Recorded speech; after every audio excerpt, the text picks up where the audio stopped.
Hi, I'm Nisha DeGaring, host of Good Things Utah, and I've been a longtime supporter of Todd's Beliefcast. I hope you find inspiration in the courageous stories shared by the amazing people Todd features on his show.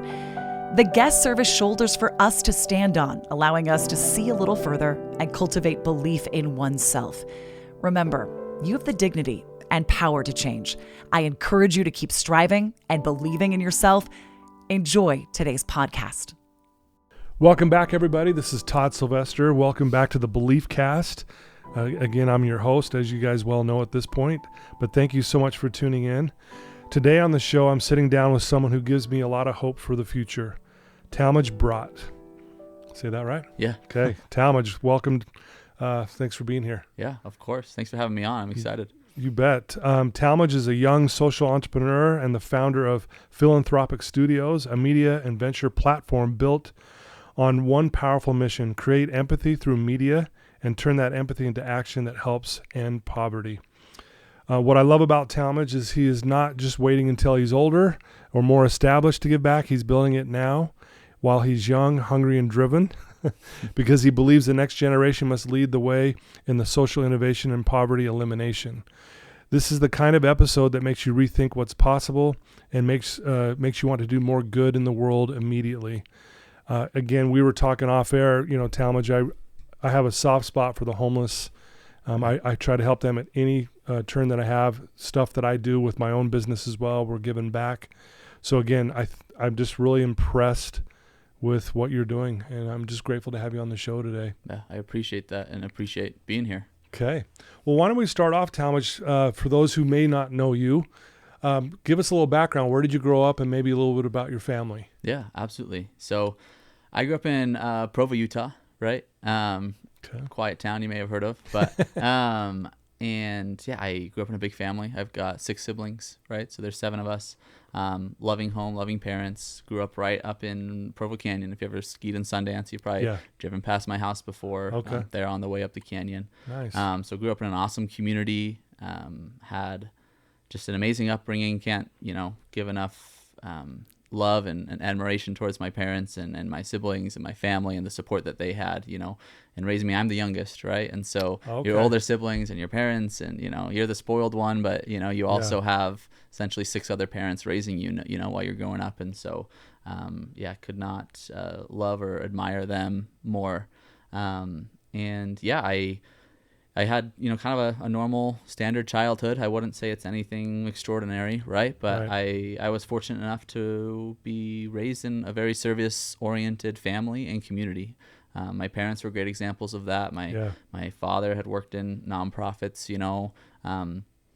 had started his own and worked on his own foundations and things like that growing up. And so I just got a really early taste for service and helping other people and what that looks like. And we didn't necessarily have a lot. I won't say, we were poor or anything like that, but we did what we could to serve others and help people in our community. And it really started at a young age, there foundationally. So I love my childhood and where I was raised and the things that taught me and the opportunities it brought me.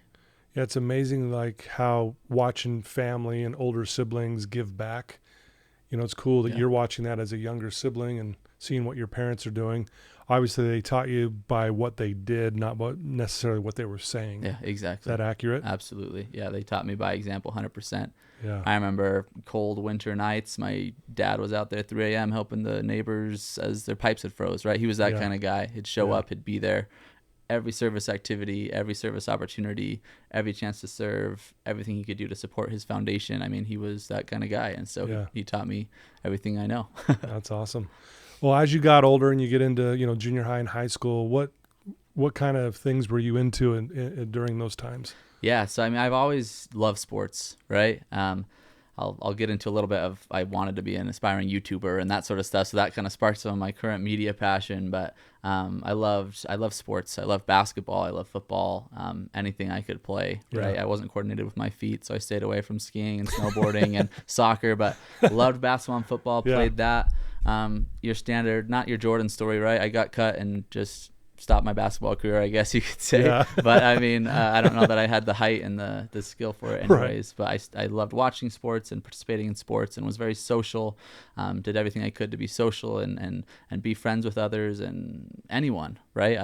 I really loved people that were different than me, right? My whole entire upbringing in school, friends, my neighbors were different than my friends I hung out with at school. And, I had different friends at church, and I had different friends in other communities. And I just loved being social and learning about people and getting to know their hobbies and interests. It's interesting you say that, Talmage, because, typically, my experience and just in interviewing thousands of people, usually in high school and junior high, those are the years where we're a little more timid.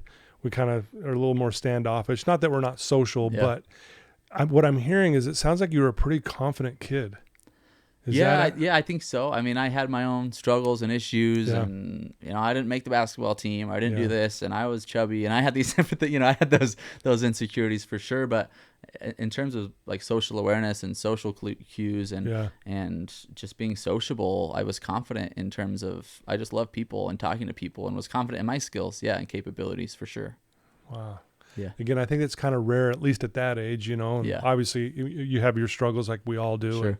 And obviously we cultivate through those things. But I think that's impressive that you're very social. And I mean, obviously you're this social media entrepreneur now, and maybe that's kind of stems from that experience of just wanting to be and influence people. Yeah, absolutely. I mean, it's fun talking about this because I don't really always think that deep and think that, from the beginning of my story, but it really, that's the foundation. That's where a lot of it was created. I was fortunate to have really good friends, right? Yeah.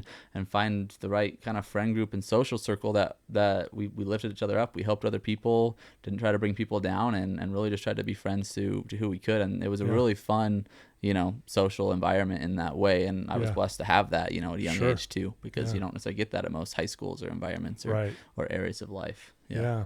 Well, typically too, Talmage, in high school, we're thinking of, hey, what am I going to do for a living? What's my next step? What's my career going to look like? When you were in high school, go back then, what were you thinking of doing? Is it what you're doing now, or did you have a different kind of trajectory in your own mind? Yeah, that's a fun question. I mean, if you had asked me in junior high, I would have told you I was going to be playing in the NBA by now. So that's what I would have told you. I think in high school it started to set in that wasn't going to happen. And I had always had a passion early on for media. I won't share any of the YouTube channels that are still out there, but I would create videos all the time, whether it was a stop motion Lego movie or whether it was me and my friends dressing up and pretending to be cannibals out in the woods and making sketch comedy. Like that sort of stuff I was doing at 12, 13, 10 years old. Okay. That's what I did with my free time. I loved making it. It was garbage. Nothing's good. Right. You wouldn't want to watch or sit through any of it now, right? I don't even sit through it. Yeah. My nephews and people they love bringing it up and quoting it or Remember whatever. when you did this? Yeah, exactly. But that was a really memorable, fun time for me. And so when I got into high school, I'm like, hey, I've always loved filmmaking. I've loved cameras. I love movies. I love media.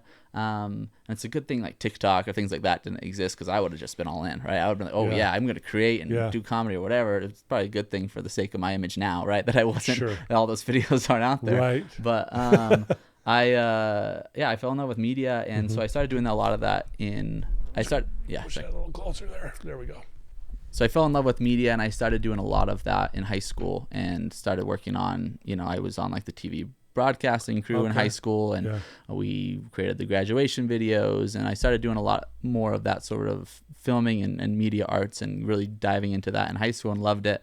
But then I had, conversations with some role models and different people I had at the time. And it was kind of like, well, this was like 2014, 2015, like media was a big thing, but it wasn't quite like that can be a career yet. Right. Well, now it's kind of flip-flopped. It's like, oh yeah, media, you'll be fine. Right. But back then it was kind of like, oh, you should, probably do med school or law or business or something in that regard. And so I'm like, I'll probably just go do business or something like that. My dad was a business owner and has run a successful company here in Utah. And I also, to kind of throw more onto the fire, I guess, I had also been on lots of service and humanitarian trips with my family. My dad started helped found an organization called the Child's Hope Foundation, and they work with orphaned and vulnerable children worldwide, helping at that time was primarily helping with the infrastructure and facilities and even helping with the adoption process and things like that.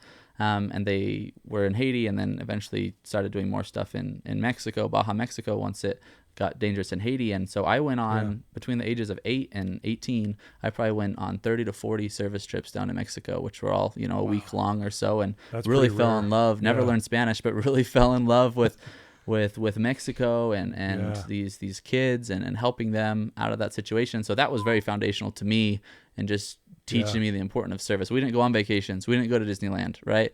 It's vacation week, it's spring break, we're in Mexico, and we'd go to the beach and would have fun and would play soccer and would eat amazing street tacos and everything that it has to offer. But those things really shaped me. And honestly, the big thing I never really saw past the point, because I always was wanting to go on a Mormon LDS mission, right? So I never saw past that. I was always like, one day I'm going on a mission and who knows what's going to happen after that, but like, I'm waiting for my mission. I want to go serve. I want to do this. I want to teach people about Jesus. Like, that was something I was really passionate about. So up to high school, those things were foundational and shaping me, but I couldn't even tell you what I was going to do. I just thought I was going to be a videographer potentially when I came back from my mission, but wanted to do something big, and I knew I loved helping people. So starting a nonprofit or doing something like that was also appealing to me at that time. Oh, that's awesome. My kids all did a humanitarian trip, just one, like for, I think it was like 7 to 10 days. Yeah. And they were profoundly changed by that one trip. I'm honestly, sure. Like, I look back and that was one of the best things that we made sure that they did. Yeah. And to this day, they'll talk about it. Amazing. So I can't imagine doing this all the time at such a young age, which again makes a lot of sense of what you're doing now, and which is beautiful. So thank you for sharing that. It's just awesome details, and I know there's so much more to your life. But let's move a little bit forward.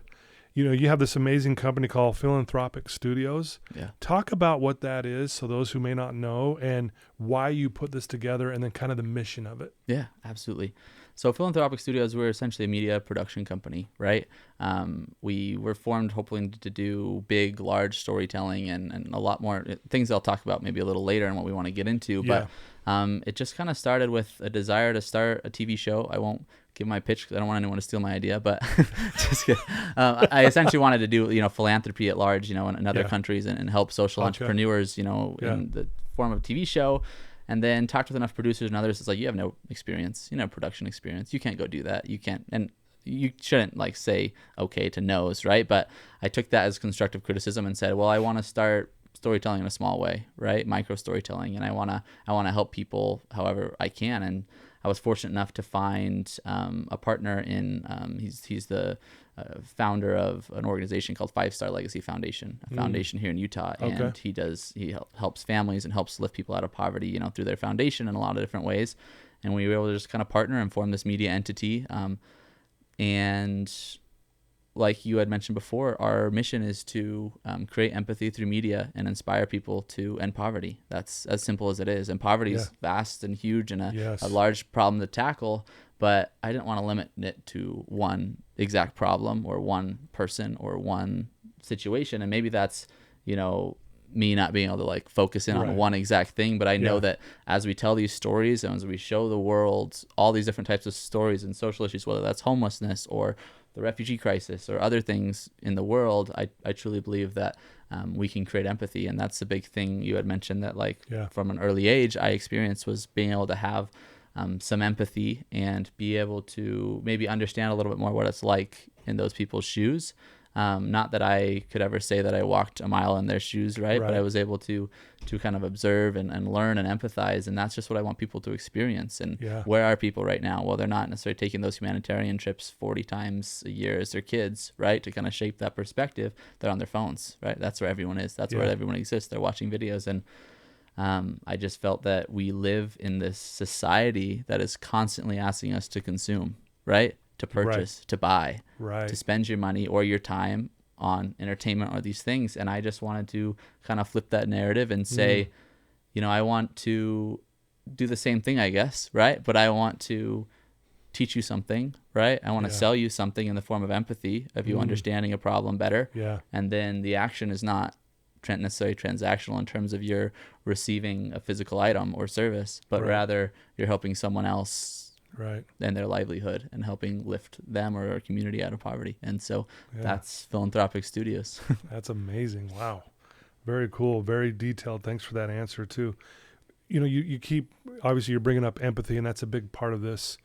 Why is empathy so important? Why may that be the missing ingredient for all of us? Why is that something that maybe helps propel us to do something good for someone else? Yeah, great question. And I'm not necessarily some academic that's going to give you the best philosophical answer there, but what I truly believe is that if people experience empathy, for example, myself working with orphan and vulnerable children with this nonprofit growing up, that really made a soft spot in my heart for orphan and vulnerable children abroad, or just children in general. Even now being a dad and different, we understand this. Like, sure.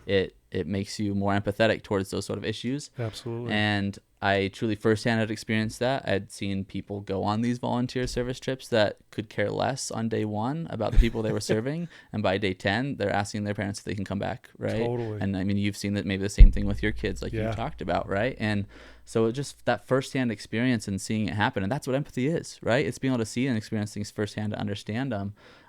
And I kind of got tired. Like my whole life, I've always paid attention to people that I just thought, like, man, I don't think they have much empathy, right? They don't really care. They're the people in your car when you drive past a homeless person saying, man, they just got to get a job, right? They're the people that don't look twice, or you know, if you're a Christian, that pass the Samaritan on the side of the road, or not the man from what's the road to Jericho, right? Right. So in that story, right, and they're those sort of individuals, and I'm not criticizing them, right? Because society doesn't shape you to be empathetic, right? Society shapes you currently to take care of yourself, right? And to take care of your family and your needs and your financial needs and your career aspirations and accomplish your goals and do these things, which is great. But that's a one-way street for you, right? And we're not on a one-way road with one car, right? We're in a society where we have to help each other and lift each other and help each other out of these issues. And so I just believe that empathy is at the core of it all. If you empathize with any sort of problem or individual or issue, whether that's addiction or homelessness or whatever it may be, right. If you look into that issue and you experience empathy and you do something, kind of firsthand to understand that problem better, you're going to be more inclined to care about that problem. Maybe it means every time you see content about that, you're liking it and you're throwing something into the ether of, there's some likes and at least shares of this, or maybe you're actually physically donating, or you join a charity, or you volunteer, or you create your own foundation or cause or GoFundMe or whatever it is towards that problem. Like that is what is making change, right? The people that are taking action in any industry. And so I guess that is kind of my roundabout answer. Way to say is like, you can't really truly solve a problem if you don't have empathy. And that's another core belief of mine, is you cannot solve a problem unless you've empathized with the individual at the heart of that problem. Ooh, that's a good way to say that. That's powerful. Did you notice that in high school, that you had kind of this empathetic part of you where you saw a kid being, who was lonely in school or in the hallway? Did you feel like, man, I feel for that kid, or I feel for that person? Yeah. So like at a young age, I definitely, and I don't say this in like a feel sorry for me kind of way, but like I had experienced some bullying, right? And it was weird. Like I lived up the canyon, and it was just this like, oh, he's the canyon kid, right? Like he lives at Purple Canyon. He's far away. He's a 3-minute drive away from the elementary school, like where it was. And it wasn't like anything major, but like that, even I remember there were some cases where I like took that anger and that like, man, who can I bully? Who can I do this to? And I went through this, and I wasn't, the school bully or anything. I don't know that anyone would have labeled me that, but like I remember going through periods of like, I was bullied. I wanted to bully. I didn't know how to solve that problem. And then one day I remember like I was being mean to like a neighbor kid or something, and my mom had to sit down with me, and she's like, what are you doing? Why would you be mean to him? They have no money.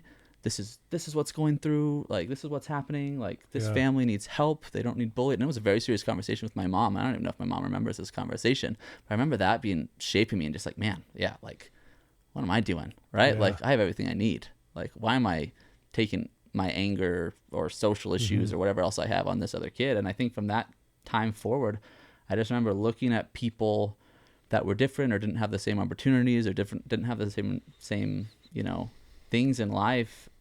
I just saw them, through a different eye, and started to just empathize more and try and understand the situation, and really just started paying attention to that in high school, and tried to help those that I could, try to be a friend of those that I could. I don't say that to toot my own horn, but just in a way of like, that's what it takes. It takes understanding that like those people need help and they're valuable, and like you have the tools and resources yourself. Everyone has the tools to help someone, right? Yeah. Kind of like written on my hat, like one of the biggest things, everyone can help someone. Everyone can do something, right? And that definitely was kind of created, at a young age, in, kind of my upbringing. Sure. I love that. Well, I've been watching some of your videos and stuff. They're really well done, by the way. You do a great job, and you do a great job of creating a feeling of empathy when you watch it. And there's one particular one where I think you took a guy to a homeless guy to a BYU football game. Yeah. For those who may not have seen the video, and maybe talk about some of these videos you put together. Yeah. That kind of do the very thing you're trying to do. Yeah, absolutely. One thing I always try and preface when I'm talking about, I'm not like I said, not a huge academic, nonprofit, social activist that's out there doing all these things and doing everything to the T exactly how I should be. A lot of my messaging is, I'm going to go out and try and be a philanthropist at a young age, and we're going to see how this works out. We're going to see what this looks like. We're going to see who we can find and who we can help. So you said you've been working and passionate about homelessness and things like that for many years. For me, I've always noticed the homeless community, right? I've always seen them. It's always been someone I paid attention to, but I'd served some meals and stuff at local shelters, and I've done some service projects like that, but I had never really paid attention to them or like listened to anyone's story or really dived into anything like that. And so when I started Philanthropic Studios, I said, okay, like I think one of the best things you can do is always try and help locally, try and help where you are, right? Because there's always something you can do, and you have your network, you have your tools, you have everything you need locally to help locally. So I think if you can lift, where you stand, lift where you stand, lift right? where you stand. I like that. Yeah. And so I think a lot of when that started with taking a homeless individual to a BYU game, I was honestly just wanting to understand the homeless community better. And I said, what tools do I have? What kind of things could I do? What kind of stunt could we do that would be fun and an awesome environment to like truly empathize with someone, right? Yeah. Try and take an individual experiencing something as hard as being unsheltered or homeless and put them in a fun situation and see how much you get to learn about them, right?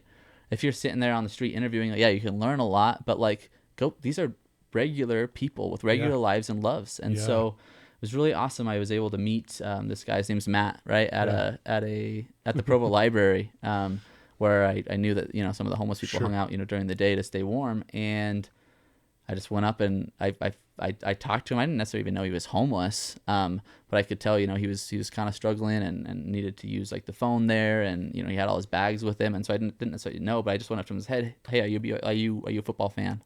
You a college football fan?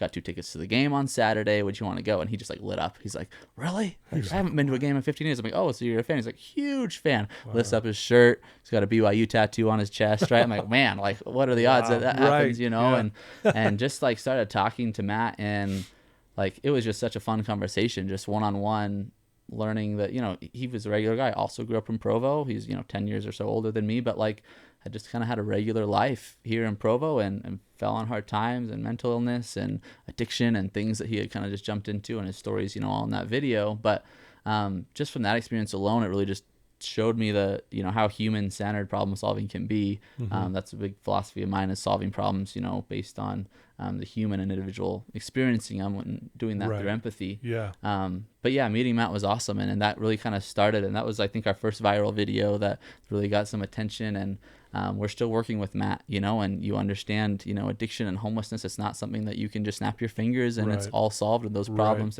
it's complex, and every individual is different, and individual struggles with different things. But love Matt, still talk to him daily.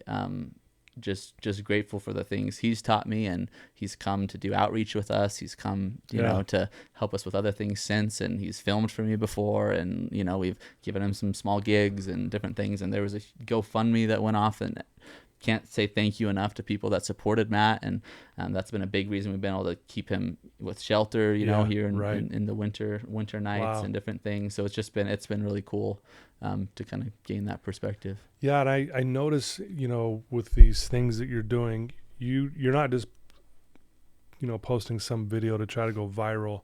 What I've noticed is you really try to build a relationship. Like you said, you're really getting to know these people. And then is it fair to say you end up loving these people. Oh, absolutely. Yeah. Right? Yeah. And I think that comes across really well in your videos. And I think that's why I think I really was excited to talk to you today. I'm like, man, this guy seems like, you just seem really real and authentic Thank you. of what Appreciate you're it. doing. Yeah.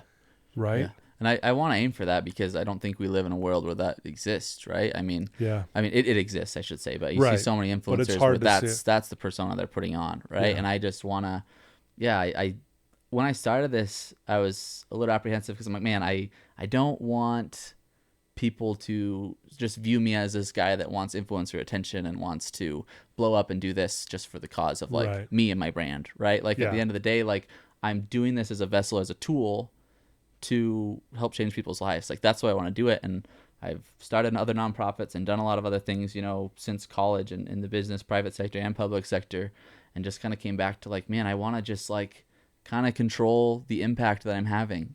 And I believe a big component of that is getting people on board, getting people to empathize and give and help, right? Whether that's donating, volunteering, helping Right. with the issue, getting their business involved, whatever that looks like. And so that's what I really try and do on camera. It's just like, let me be myself. Let me ask my questions. Let me show you my experience talking with these people, which is real and raw, right? And then I hope that you can really side with the individual and understand their problem. Yeah. Yeah. I love that.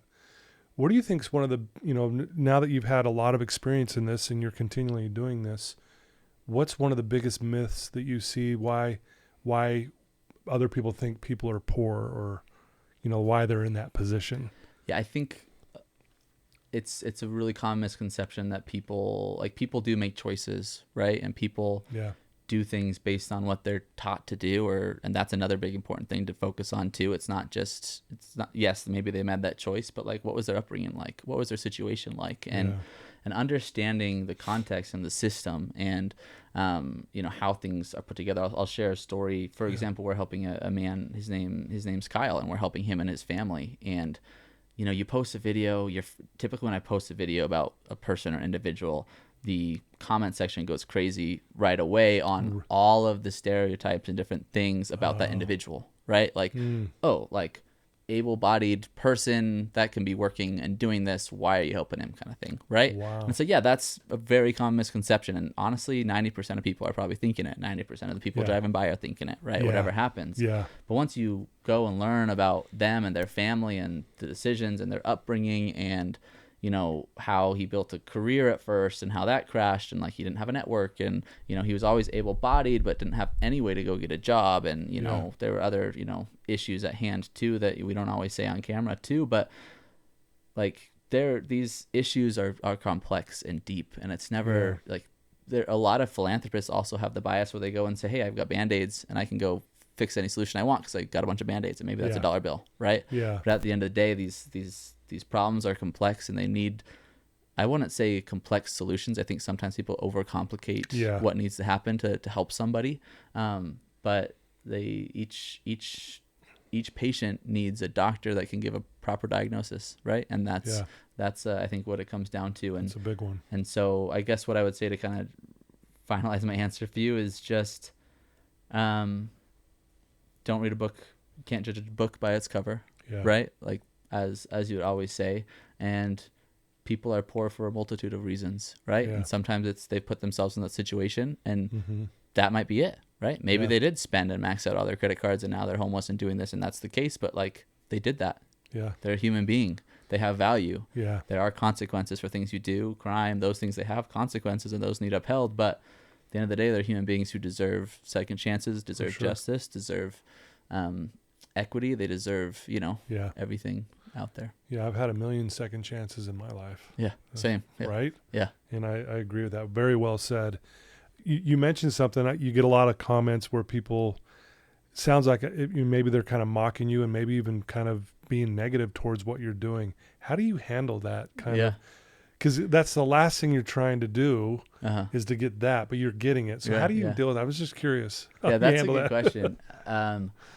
I remember when our first video of Matt went viral, I got a lot of negative stuff. I remember in the video I had said to some of the BYU women basketball team that Matt was homeless in the video or something, and someone took that based on the way I edited it, that if you had watched the whole thing, it doesn't really look like that, but I edited it that like that's what I wanted attention from those girls that like I'm helping this homeless guy, right? And I was like, oh man, like that's how that came across. Like, wait, I gotta watch what I say. And I remember being like so worried because that guy's like comment blew up and people started talking about that. And I remember being so worried. I'm like, man, can I do this? Like, am I like actually being mean in my videos? Am I not helping people? Like, what's going on? But then you just kind of start thinking of like what's your why? Like, why are you doing this, right? Like nothing, no negative comment or anything matters. It's about your personal why. There's an amazing book by Simon Sinek, I think is how you say his last name, called Start With Why, and that's foundational to kind of where I am right now and my why. But I want to take a moment to express my heartfelt gratitude to the incredible sponsors of the Beliefcast podcast. First, Craig from Craig Swap and Associates. If you need an attorney, he's your guy. Trustworthy, compassionate, always there when you need him most. Next, Wasatch Recovery, the greatest university on the planet, transforming lives one day at a time. Sandy from Minky Couture, the creative genius behind the most comfortable blanket you'll ever wrap yourself in. Comfort like no other. Special thanks to the award-winning pianist Paul Cardall for his beautiful music that brings inspiration to every episode. Those comments, I remember like that first video and those comments, I like lost sleep over it, like my first couple nights, and I was like, man, what am I doing? I'm so mad at these people like commenting these things on my videos. Like, I'm just trying to do good. I'm trying to help people. Like, if I didn't post that video, like we wouldn't have this GoFundMe, Matt wouldn't have these funds, it'd still be unsheltered, you know, like could be in the same spot. Like I thought I did something good. And I, you know, you get in your own head. But like since then I kind of had this aha moment of like, and I kind of always felt this way. I don't know why I got in my head that time, of just like, what they say doesn't really matter, right? What someone thinks about your product or service doesn't necessarily matter, as long as like the end result is impactful and helpful and sustainable and is going to do good, right? And that's what I've always been focused on. And so I think taking that negative commentary now is kind of comical. I'll be honest, I don't look at the comment section as much as I should, but I feel bad for some people that have commented negative stuff on my video, because then the community comes and they attack that person. I'm like, well, I don't want that in my comments. Like, I'm glad that someone's disputing it, but like, I don't want that negativity in my comments either. But I think people have kind of weaned off that now, and the haters don't want to hate anymore, I guess. But I think just like, you find your passion, you find what you love doing, and just go after it and ensure that it's helpful and good, right? But I think most people have good intentions. And no, I love that. You know, there's I hope I pronounce this right, Nietzsche has a quote that says, "He who has his why can bear with almost any how." Yeah. And, you know, if you could kind of describe or define what is your personal why, what, do you mind sharing that with us? Yeah, absolutely. After my church mission and my kind of college experience, I had the opportunity to intern at like it was like in development, a nonprofit called Mac Impact. And I was eventually kind of handed the role to be the director there and do some cool things. But while we were there, a big part of it was, and I even got hired into like a software company that kind of worked in tandem with them. And like week one, they were like, hey, if you guys are going to work here, you need to know your why, because we need to know what drives you, right? And we did this whole session on like, what is your personal why? Like, what's your personal value statement, essentially, like for yourself, right? What do you want to build? And I thought about it for a long time, weeks, days, long hours of just like, what is my why in life? What drives me? What makes me happy? You know, whatever I'm looking at, whether I'm looking at sports, media, entertainment, service, humanitarian work, like what is driving me? What is the core why of my life, my own personal value? And I kind of came down to, well, I've always loved helping people get from like a point A to point B to the finish line, essentially, right? Yeah, sure. And I love the not so much having to sit there and hold their hand and do this and then this and this for them. I didn't necessarily love as much as enabling them and teaching them and helping them get to that point, right? I love that mentorship cycle. And so my personal why statement my personal why is to enable others to lift themselves out of their own personal hardship. That is my personal why that drives me every day. And that's why I built this brand. And that's why I make every video I do and, you know, go through the struggles and financial hardship and different things it does to build and do stuff like that. But that's what drives me in any industry, but especially in what I'm doing now. And then once you know your why, I think, you know, you find your what, or you find a few what's in your lifetime, right? And then you have the hows that you do it, and you'll figure those out, right? But like that why, and that's the whole principle behind Simon Sinek's whole philosophy of like start with why, is the other things kind of fall into place. But like when people really adopt what you're doing or adopt you yourself or get on brand, is because of the why, right? And that's, Yeah. if you don't know much about, that whole philosophy, go look into it, because it's life-changing. It is. Another quote by Mark Twain, it's a really popular one, that says the two most important days of a person's life is the day they were born, the day they found out why. Yeah. And it's cool as you say your why to us, and I thank you for sharing that. If we go back in your story and we go all the way back to just even your parents being the example of what it looks like to help other people. Yeah. It was cultivating your why all along. Absolutely. Yeah. You just didn't really maybe realize it obviously at the time. Right. And you go through all these experiences, even with that, where you were picking on that kid and then your mom had to sit down with you and you're like, yeah, what am I doing? Yeah. And it was going against who you were at that moment. You're like, Yeah. yeah, this isn't me. Absolutely. My why is this, even though maybe you didn't connect those dots at the time. Yeah. But it's so cool to, now that I'm sitting here with you, man, I can connect dots. connect all those dots. It's like, wow. Yeah. And here you are doing all this amazing stuff. I'm so impressed. I really am. Thank you. I appreciate it. Yeah. So what are the plans moving forward? I mean, obviously you want to build a following and obviously you want to, take this to the world, and Yeah. in a lot of ways you already have. Yeah. But what does it look like over the next maybe 5 years for you? Yeah. Yeah. That's a great question. The fun thing about this is I'm young, right? Like I'm not even 30 yet, right? Yeah, And you I'm are building young. this and running this. It's something that's kind of interesting for me opposed to other creators. And you see a lot of like single individuals out there creating, or they're, moms here in Utah posting too much content, right? But I'm just kidding. Exactly. Love them all. But I've got a young family. I've got 2 kids under 3, beautiful, amazing wife. And so it's kind of been a crazy change, this early in your career, I guess, only 5 years or so into my career to really jump and build a brand. Right.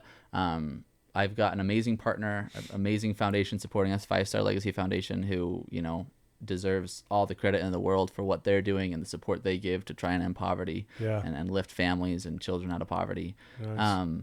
But the big focus for us is we've started with local domestic issues, homelessness, local refugees living in the U.S., single mothers, people that, really struggle.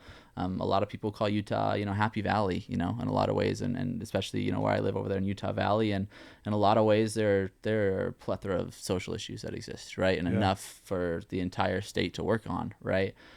Like I said, we want to focus on a lot of stories and a lot of issues, because I want to give a lot of people the opportunity to empathize, because maybe some people, they have some empathy for the homeless individuals, but they don't feel inclined to help, right? Yeah. But you start talking about a single mom or refugees or starving kids out there in Africa in the refugee camps, right? Like those things start making an impact. And so I want to cover a variety of issues. I want to tackle them. I want to firsthand experience and learn and empathize. And that's what I try and do on camera. And I don't try and make it about what I'm learning.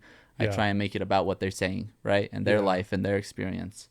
And so we've got some exciting projects coming up. I'm actually flying out to Africa next week with Mac Impact, the organization that I was able to found. And Nice. we fund refugee entrepreneurs in the Kenya refugee camps. And so we're going to kind of show the business operations there, as well as do a big stunt to try and help a lot of people and feed a lot of people in the camp. And so we'll do some cool things there to kind of show people what that looks like, and other cool plans down the line. But the in content creation, it's just create, right? And you're constantly creating, and you understand this too. You're constantly, filming new episodes and interviewing more people and gaining more perspective, and you get better each time you do it, and you have more perspective every time you do it. And so my hope is that just, a year from now, viewers and followers are being able, every time they watch a video, they just gain more understanding about a person or problem. And I hope that inspires action, whether they're donating financially or sharing the video to someone who can, or getting their network or company involved or whatever. All those things can make an impact. And I am just astounded that we still live in a world that hasn't solved poverty, right? I can't believe that these issues still exist, that there's still homeless individuals that have to sleep on the street in January. I don't get how that sort of thing exists. And like I always say, like, I can't do everything to help everyone, and I'm not trying to act like I'm the person who can. Like everyone, I just want to inspire people, like, you can do something to help people, and it can make a huge impact as one person. Like, it's not just, okay, I gave a peanut butter sandwich one day to a homeless individual and I'm good. Like, that's what I did. Like, you have the tools. That's a great thing to do, but you have the tools to do a lot, right? You have the tools to change lives and lift communities out of poverty, and you have them. You have the network. We have the resources worldwide to do this.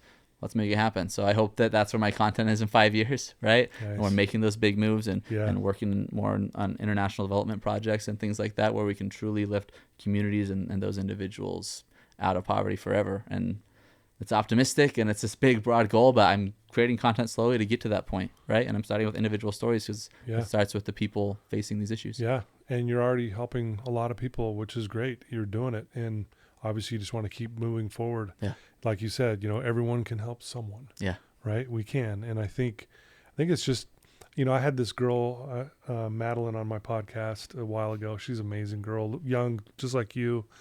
And she had a sticky note on her mirror that she would see every morning as she got ready for the day. And it said, "Someone needs me today." Yeah. And that was kind of her philosophy every morning, like wake up, okay, someone needs me today. Who am I going to help today? I love that. And I think if we do more of that, not only are we going to help a lot of people, but again, it's almost like empathy creates more empathy, right? Yeah. Would Exactly. you agree? Yeah, for sure. Yeah. Ripple effect. Well, and it's kind of like what your videos do. Like you watch one of those, and anyone listening, you watch one of Talmage's videos, and you feel empathy. You like it. You feel it in your heart. And so you do a great job, by the way. Thank you. I really mean that. Thank you. So I've got another question for you. If someone's listening to you right now, Talmage, and they're in a really dark spot in their life, they're struggling, they're alone, they're not sure what to do and how to even get out of it, what would you tell that one person right now? That's a good question. I think hope is something that's easy to tell people to have, right? Yeah. But when you're in a situation or hopeless situation, you feel nothing but hopelessness, right? Yeah.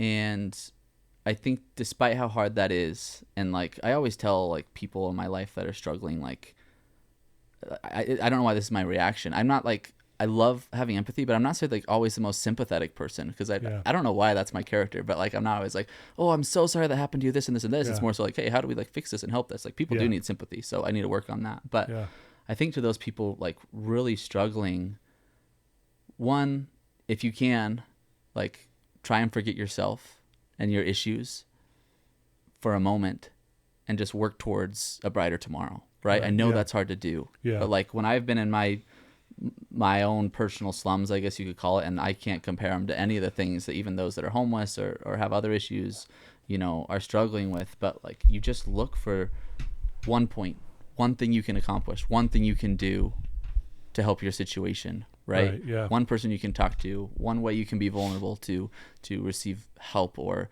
to get an outstretched hand, and like take those steps, like have faith in humankind, have faith that other people can help and will help, and those people are around. If you're religious, have faith in your God or Christ or whoever you believe in. But I just believe you have to look for that bright spot. If you continue being a pessimist, if you continue thinking the world's against you, that's when all the doors close. That's when nothing opens to you. And I know that's not like the most hopeful, bright, like make you cry type answer, but it's really, when I work with these individuals on a daily basis and people I've worked with in the past, it's you have to take the small steps and do what you can based on the reality of your locality, right? Whatever that may be. And it's not the same for everybody. So understand the situation you're in well, understand why you're in that situation, and then you just have to take the step to make it to that brighter pinpoint, right? To make it to that spot, to accomplish the next step. You're running a marathon, you just have to take your next step, right? And so just like inaction, I think, is what can keep you in a bad state. And so take action towards something good, whatever that may be. You have to find it. Find your personal why that drives you. Like I said, find that why, take a step towards it, and just create a life that you care about, right? That's my message, I guess. Wow, beautifully said, Talmage. Thank you for sharing that. Those are powerful words. If someone wants to follow what you're doing, if they want to get involved and help donate and really help support what you're doing, what's the best way for someone to do that? For one, follow and subscribe to our content, engage with our content, share our content, help us blow it up, help us tell these stories. If you go share this video to the right person, maybe they donate $1,000 to that homeless individual, and that changes that person's life, right? So even if it's something small and you can't help in that way, that's helping and volunteering with us. But more, the biggest ask we have is get involved with our foundation. 5 Star Legacy Foundation supports all our projects. So donate to them, help with them, reach out to us if you're interested in volunteering or helping, or you have a problem that needs a solution. We can't help everyone, like I said, and maybe Right. you're the one who has those tools to do it, but we love stories and other people struggling out there that we can help. So you can volunteer in any way and Right. just be empathetic and help people, right? Yeah. That's the biggest Sure. thing you can do. And then if you have the means, like every time we run a GoFundMe or fundraiser, different things, please donate. We always make sure everything's going to the cause. Everything's going to the people. We show that in our videos. Nice. And yeah, just donate. And you can, the cool thing is, like, I love the fact that you can kind of see the reward essentially of the person that receives those benefits. So do they just go to a website? What's your website? So 5starlegacyfoundation.org is where you can donate. But if you go to any of our social media pages, we have a link tree in there, and you can find anywhere to donate. If you want to send a Venmo, if you want to do anything like that, you can. If you want to send a cash or check, those things, and then just DM or ask us. We're transparent and open. We love talking with our community. Nice. And we're just grateful for people that are following along right now. Nice. Well, we'll put those links in the show notes when we go live, and people will be able to click there. Real easy. Perfect. But yeah, man, it's been a great conversation, Talmage. Thank you.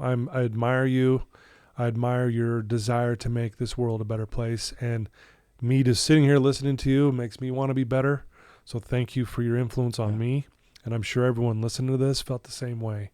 So thank you so much for your time, and obviously for the light you bring into this world. Yeah, of course. Thank you, Todd. Thanks for having me on and letting me share my story.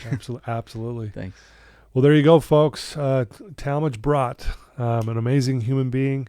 Please follow him. If you have a loved one that may be struggling right now and you're not sure what to do, send them a link to this episode, and Talmage words will brighten their day, and if anything, even motivate them to look for that bright spot that he was talking about. So please do that. I know you guys do, because you guys support me so well. Thank you so much for believing me, and just grateful to have amazing people in our lives like Talmage to kind of show us the way, and at times remind us why we're even here in the first place. So I love you guys.